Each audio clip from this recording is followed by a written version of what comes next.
Hello प्यारे बच्चों, आप सभी का स्वागत है इस YouTube चैनल पे पंकज एग्जाम पॉइंट में। आज मैं आपके लिए लेके आया हूँ कक्षा 8 प्रश्नावली नंबर 8 बीजीय व्यंजक एवं सर्व समीकाएं। ये काफ़ी इम्पोर्टेंट प्रश्नावली है। आपके एग्ज़ाम के अंदर कम से कम 8 या 9 नंबर का ये चैप्टर है। काफ़ी बड़े बड़े क्वेश्चन इनसे बनेंगे और एक क्वेश्चन आपको 6 नंबर का और एक क्वेश्चन 2 या 3 नंबर का देखने को मिलेगा।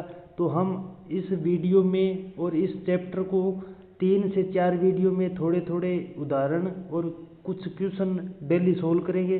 तो आप इस वीडियो को शेयर कर देना और चैनल को सब्सक्राइब कर देना। चलिए हम समझने का प्रयास करते हैं। तो इस चैप्टर के अंदर बेटा पहले आता है चर। क्या आता है बेटा? चर आता है। तो चर क्या होता है? चर वो होता है जिसका मान बदल सकता है। क्या होता है बेटा? जिसका मान बदल सकता है। कैसे? जैसे x है, y है, a है और b है। कुछ भी मान सकते हो, p मान सकते हो, q मान सकते हो, r मान सकते हो। इनकी वैल्यू हमें कुछ भी पता नहीं है भी इनकी वैल्यू क्या है। ये क्या होते हैं बेटा? अनिश्चित मान होते हैं। क्या होते हैं बेटा? अनिश्चित मान। इनका जो मान होता है वो फिक्स नहीं होता है बेटा। क्या नहीं होता है? फिक्स नहीं होता है मान।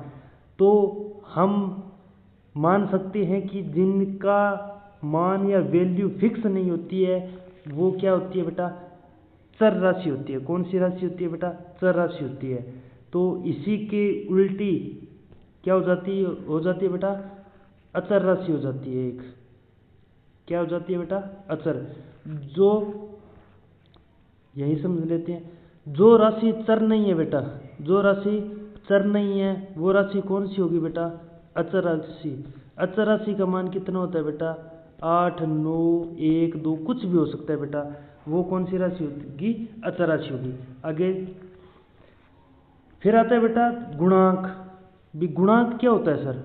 गुणांक होता है बेटा चर के साथ गुणा होने वाली संख्या। अब मैंने यहाँ पे लिख दिया 4x, 3x, 2x, 7p या 6q ये लिख दिया बेटा। तो ये जो 4 है वो इस x के साथ क्या है बेटा? गुणा में है। क्या है बेटा? गुणा में है। तो 4 इसका क्या हो गया? गुणांक हो गया। 4 क्या हो गया इसका? गुणांक। इधर देखो 3 x का क्या है? गुणांक है।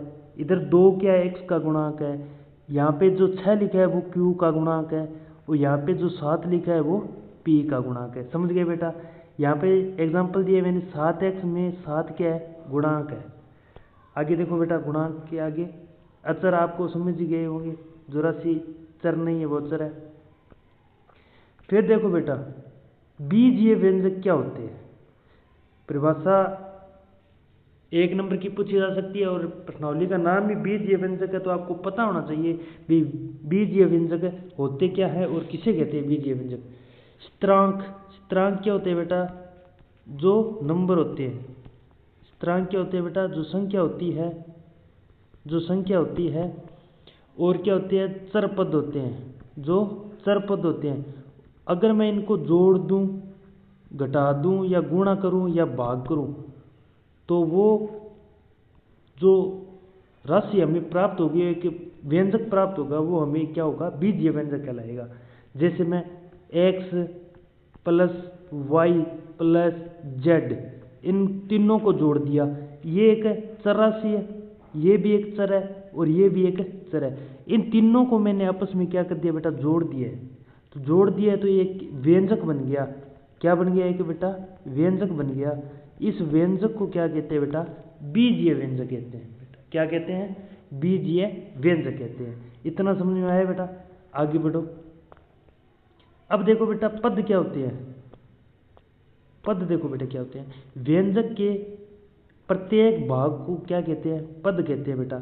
जैसे 5x प्लस, मैंने एक उदाहरण ले लिया 5x प्लस 3y माइनस 7। तो बेटा ये जो पद है ये कहलाता है पहला पद। क्या बेटा? पहला पद। तो ये कौन सा पद है बेटा? ये है दूसरा पद, सेकंड नंबर वाला पद। तो -7 क्या है बेटा? ये है थर्ड नंबर, 3 नंबर पद। पहला पद, द्वितीय पद या तीसरा पद। तो इनको क्या बोलेंगे बेटा? अब मैं बोल दूं बेटा इसके अंदर तीसरा पद कौन सा है, तो आप बोलोगे सर -7 है। दूसरा पद पूछूं 3y है सर। पहला पद 5x है। इतना समझ में आया बेटा? आगे बढ़ो। काफी अच्छा चैप्टर है बेटा। फिर देखो व्यंजकों के प्रकार कौन कौन से होते हैं बेटा। एक पद वाले होते हैं, दो पद वाले होते हैं, तीन पद और तीन से अधिक पद। अगर आपको पूछे कि दो या दो से अधिक पद, किसी भी व्यंजक में दो या दो से अधिक पद है तो उसे क्या कहते हैं बेटा? उसे बहुपद कहते हैं। क्या कहते हैं? बहुपदी या बहुपद कहते हैं। वो तीन पद हो तो त्रिपदी, दो पद है तो द्विपद, एक पद है तो एकपदी कहते हैं। ये याद हो जाएगा बेटा। अब देखो बेटा आगे उदाहरण नंबर 1 समझते हैं बेटा। उदाहरण नंबर 1 करते हैं। अपनी प्रश्नावली 8 का उदाहरण नंबर 1 है ये। इसमें हमें क्या निकालना है बेटा? योग निकालना है। क्या निकालना है? योग निकालना है। जैसे हम छोटी क्लासों में जोड़ करते हैं वैसे ही हमें इन अचर पद है इनको जोड़ करेंगे। तो सबसे पहले अपने को पहला एक पद दे रखा है बेटा, ये हल करते हैं। देखो ये जो पद है ये यहाँ से यहाँ तक है, इसको यहाँ पे लिखते हैं 7xy + 5yz - 3zx। ये एक पद हो गया बेटा। दूसरा पद देखो, ये देखो 4yz। और yz वाला पद कौन सा है बेटा? ये अपने पास, यहाँ पे लिखो 4yz। फिर zx वाला पद ये है तो यहाँ पे लिखो 9zx।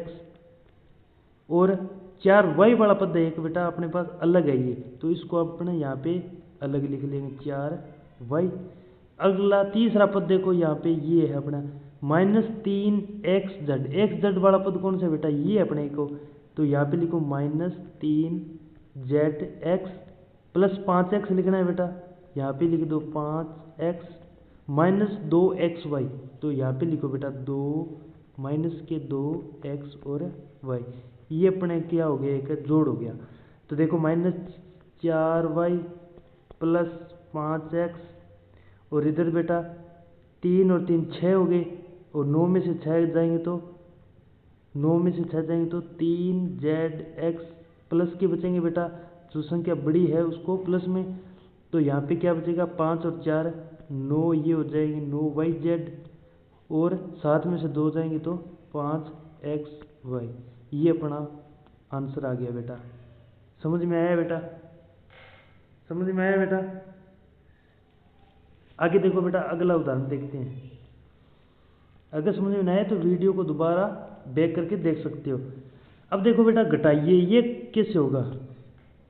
7x² - 4xy + 8y² + 5xy 5x - 3y। इसमें से घटाना है बेटा क्या? 5x² घटाना है। मैंने यहाँ पे 5x² घटा दिया। फिर -4y² घटाना है, इधर 4y² घटा दो। फिर 6y घटाना है बेटा, प्लस के 6y आ गया। फिर एक 3y बच गया सीधा ही, तो इसको यहाँ पे साइड में लिख लो -3। ठीक है बेटा। अब देखो, अब घटाना है ना, तो हमें घटाने में क्या करेंगे? माइनस लगा देंगे। माइनस लगाएंगे तो जो माइनस की संख्या है वो प्लस की हो जाएगी। तो इधर प्लस का 3 बचे, इधर माइनस का 5 हो गया बेटा। 7 में से 5 जाएंगे तो प्लस के 2x²। इधर माइनस के बचा है तो माइनस का 4xy। इधर माइनस का है बेटा, प्लस का हो जाएगा तो 12y²। इधर बेटा 5x, इधर बेटा माइनस का है तो माइनस के 9y। बेटा इतना समझ में आया है क्या? बेटा काफ़ी सरल है, इनको आप दोनों क्वेश्चनों को हल करना। मैं वीडियो को यहीं पे ख़त्म करता हूँ और एक वीडियो कल आपके लिए लेके आऊँगा जिसमें हम 8.1 के जितने भी क्वेश्चन है वो मैं आपको सोल्व करवा दूँगा। धन्यवाद।